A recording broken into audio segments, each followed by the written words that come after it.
Welcome to Maratha विद्याप्रसारक समाज अभिनव बालविकास मंदिर उत्तम नगर सिडको नाशिक। नमस्कार विद्यार्थी मित्रांनो, आज आपण आवड डाएट याचा शेवटचा थर्ड पार्टचा अभ्यास करणार आहोत। तत्पूर्वी आमच्या ऑनलाईन शिक्षण प्रणालीसाठी कायमच आमच्या प्रेरणास्थान असलेल्या आमच्या संस्थेच्या सरचिटणीस आदरणीय निलिमाताई वसंतराव पवार मॅडम यांच्या प्रेरणेने व आमच्या प्रमुख मार्गदर्शक व आमच्या शाळेच्या माननीय मुख्याध्यापिका श्रीमती शोभा राजाराम गायकवाड मॅडम यांच्या प्रेरणेने मी हा व्हिडिओ बनवत आहे। चला तर मग बघूया अवर डाएट याचा थर्ड पार्ट काय दिले। थर्ड पार्टमध्ये बघूया। पहिलाच तुम्हाला प्रश्न विचारला, कॅन यू टेल, काय विचारलं बघूया। Will pumpkin be cook at all the children's house on the same day. भोपळ्याची भाजी आपल्या सगळ्यांच्या घरी एकाच दिवशी करतात का? तर नाही करत। Would you like if you go the same menu at every meal every day. रोज जर तुम्हाला एकच अन्नपदार्थ खायला दिला, समजा आज वरण भात केला, सकाळी वरण भात, संध्याकाळी वरण भात, दुसऱ्या दिवशी पण तेच, तिसऱ्या दिवशी पण सारखं सारखं तेच जर अन्न दिलं तर तुम्हाला ते आवडेल का?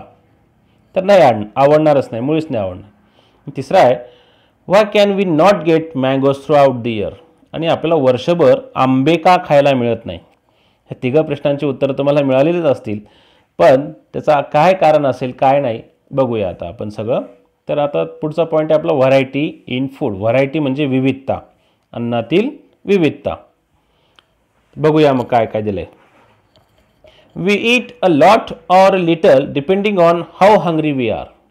आपला आहार कशावर अवलंबून आहे? आपल्याला भूक किती लागली याच्यावर। That is our hunger determines how much we eat. Here we are thinking about the amount we eat. मग आपली जी काही भूक आहे तीच आपल्याला डिपेंड करते की आपण किती अन्नपदार्थ खाऊ शकतो। We also need to consider which food items we eat. आपण असा विचार सुद्धा करतो की आपण कुठला अन्नपदार्थ खायला पाहिजे। Different people include different items of food in their diet. What could be the reason for that.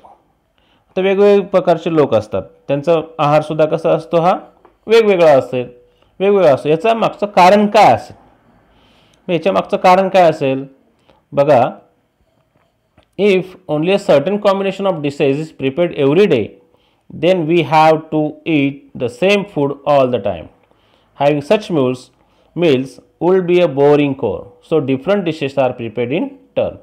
जर आपण एकाच प्रकारचे अन्नपदार्थ रोज रोज करत राहिलो तर एकदम आपल्याला बोर होऊन जाईल, म्हणजे ते पचणार पण नाही किंवा आपण ते खाऊ पण शकत नाही।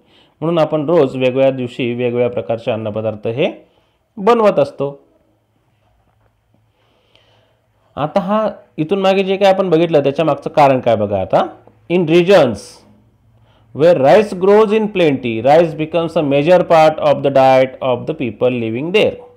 आता आपण जो शेजारच्या चित्रात बघतोय, भारताचा नकाशा, आपल्या देशाचा नकाशा आहे, ज्या भागात जे काही पीक पिकतं त्या भागात ते लोक त्या प्रकारचं पीक खात असतात। आता ज्या भागात तांदूळ पिकतो तिथले लोक काय खातात? तांदूळ म्हणजे भात जास्ती खाणार। इन रिजन्स वेअर ज्वार और bajra are major crop, people include more of bhakris in their meals. ज्या भागात बाजरी किंवा ज्वारी पिकते त्या भागातले लोक काय करतात? बाजरी आणि ज्वारी म्हणजे बाजरीची भाकरी आणि ज्वारीची भाकरी ही जास्त प्रमाणात खात असतात। त्यानंतर बघूया, in certain regions wheat is a major crop, people in those regions eat more chapatis. Fish is available in plenty in the sea, therefore the people in Konkan have a lot of fish in their diet. असे काही भाग आहेत की त्या ठिकाणी गहू जास्ती पिकतात, त्या ठिकाणी ते लोक चपाती जास्ती प्रमाणात करत असतात। आणि ज्या कोकण जो भाग आहे तिथं काय भेटतात सगळ्यात जास्ती? फिश। म्हणून त्या कोकणातल्या लोकांच्या घरी आपल्याला फिश म्हणजे मासे त्यांच्या आहारामध्ये आपल्याला जास्त प्रमाणात पाहायला भेटत असतात। Depending on their seasons we get different vegetables and fruits at different times of the year. आता सीझन म्हणजे काय? ऋतुमानानुसार सुद्धा आपल्याला पालेभाज्या आणि फळं हे भेटत असतात। Accordingly the food items in our diet also changes. मग या सीझननुसार जे काही अन्नपदार्थ पिकतात तेच अन्नपदार्थ त्या त्या सीझनमध्ये आपल्या आहाराला उपलब्ध असतात आणि आपण तेच आहार खात असतो। When there is a ceremony special dishes are prepared, we make sweets specially when we celebrate a festival. आणि असे जे काही सण उत्सव असतील किंवा घरात काही सेलिब्रेशन असेल त्यावेळेस आपण स्वीट डिश जास्त करतो आणि या डिशचा आपण आनंद घेत असतो. What care should we take about our about our food. आपण आपल्या आहाराविषयी काय काळजी घेतली पाहिजे तर बघूया. हे सगळ्यात महत्त्वाचं आहे. तुम्ही जर अशी काळजी घेतली तर आपला आहार हा कसा राहील, चांगला राहील. If we wish to be healthy then we must take care about our diet. आपल्याला जर आरोग्य आपलं चांगलं ठेवायचं असेल तर आपण आपल्या आहाराविषयी काळजीच घेतली पाहिजे. So we should eat all the dishes made at home. सगळ्यात महत्त्वाची गोष्ट सगळ्या विद्यार्थ्यांनी नीट लक्षात घ्या. आपल्या घरात जे काही अन्नपदार्थ पिकत असतील, जे काही अन्नपदार्थ तयार करत असतील तेच अन्नपदार्थ तुम्ही ते खाल्ली पाहिजे. We must not avoid eating things merely because we don't like them. आपल्या घरात जे काही तयार अन्नपदार्थ होतात तेच जर आपण खाल्ले, बाहेरचे अन्नपदार्थ कमी खाल्ले तर अशा प्रकारे आपला जो काही आहार आहे असं जर असेल तर आपला जे काही आरोग्य आहे ते सुद्धा चांगलं राहणार आहे. Sprouted pulses and leafy vegetables should be include often in our diet. त्याचबरोबर मोड आलेले कडधान्य असतील, पालेभाज्या असतील हे आपल्या आहारामध्ये असलेच पाहिजे. We should also have yogurt and buttermilk occasionally. त्याचबरोबर दही असेल, ताक असेल हे सुद्धा आपण आपल्या आहारामध्ये ह्या वस्तू घेतल्याच पाहिजे. त्यानंतर सगळ्यात महत्त्वाचं विद्यार्थी मित्रांनो नीट लक्षात घ्या. Newspaper and TV frequently advertise cold drinks. They also advertise many food products. We are tempted to buy them. They are tasty, their wrappers are attractive, but that does not mean that they are also good for health. बरेच विद्यार्थी जाहिरात बघतात, TV मध्ये बघतात, पेपरमध्ये बघतात आणि तेच अन्नपदार्थ घेण्याची हट्ट करतात. पण तसं काही करायचं नाही. तुम्ही शक्यतो सगळं घरात तयार झालेलेच अन्नपदार्थ खायचे, कारण ते काय असतं, रॅपर अट्रॅक्टिव्ह करतात पण ते आणि महाग पण खूप असतात. या सगळ्या गोष्टी जर तुम्ही टाळल्या तर तुमचं आरोग्य चांगलं राहणार आहे. आणि ह्या ॲडव्हर्टाईजमध्ये दाखवलेल्या ज्या काही गोष्टी आहेत त्या तुम्ही सर्वांनी टाळायच्या आहेत. ते सगळ्याच आपल्या आरोग्यासाठी चांगले असतील असं नाही.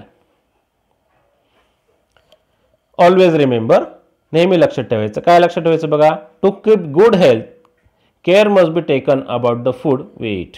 जर आपल्याला आपलं आरोग्य चांगलं ठेवायचं असेल तर आपण आपल्या आहाराविषयी काळजीही घेतलीच पाहिजे. असा हा थर्ड पार्ट तुम्हाला समजलंच असेल. आता ह्या थर्ड पार्टवरचे काही डिफिकल्ट वर्ड्स आपण बघूया. पहिला आहे व्हरायटी.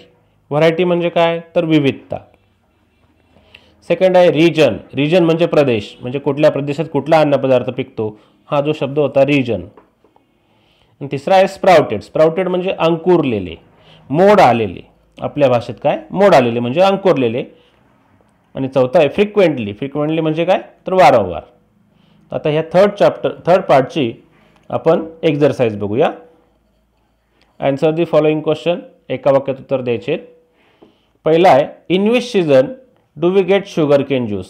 शुगर केन म्हणजे काय, ऊसाचा रस आपण कुठल्या सीझनमध्ये घेत असतो बरं, तर ऑफकोर्स इट इज समर. तर त्याचा आन्सर आहे समर. सेकंड क्वेश्चन आहे what care should we take about our food. आपण आपल्या आहाराविषयी काय काळजी घेतली पाहिजे, तर सगळ्यात महत्त्वाचं काय, we should eat all the dishes made at home. तुमच्या घरात जे काही अन्नपदार्थ शिजत असतील, बनवत असतील तेच तुम्ही अन्नपदार्थ खाल्ले पाहिजे. तर विद्यार्थी मित्रांनो, अवर डाएट हे चॅप्टर आपले या ठिकाणी संपलेलं आहे. याच्यावरची एक्झरसाइज पूर्ण करायची आहे, डिफिकल्ट वर्ड्स पाठ करायचे आहेत आणि याचा व्यवस्थित अभ्यास करायचा आहे. थँक्यू.